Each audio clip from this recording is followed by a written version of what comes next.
د شریعت چې دا منع کړې ده چې زنانه سره به لاس نه میلاوي پردۍ زنانه سره، د هغې وجه دا ده چې کله هم د سرمن د نارینه د سرمن د زنانه سره ولګي د شهوت په حرکت کې راولي، او شریعت هر هغه لار بنده کړې ده چې هغه کوم طرف ته ځي هغه حرام ته ځي. وګوره په شریعت کې یو قاعده ده یاد یې کړئ، ما ادى الى حرام فهو حرام. کم شی چې تا حرام ته رسوي هغه هم حرام دی. معلوم دی؟ کم شی چې تا حرام ته رسوي هغه څه دی؟ هغه هم حرام دی. لکه پردۍ زنانه سره لاس میلاوهل تا څه ته رسوي؟ فحاشي او زنا ته. فحاشي او زنا حرامه ده، لاس میلاول حرام دی.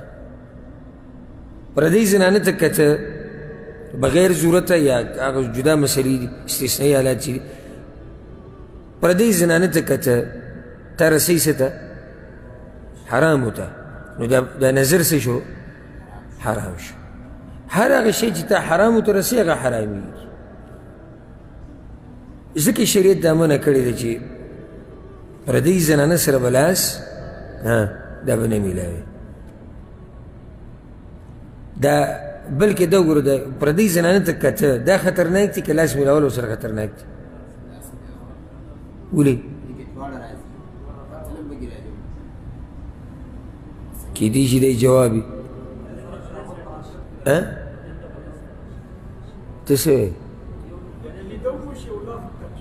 هغه څه دغه جواب وشي چې هغې کې دواړه دننه راځي، خو دلته دا خبره چې دا سرمن چې د سرمن سره ولګي دا چې شهوت څومره زر په حرکت کې راولي دومره نظر نه راولي.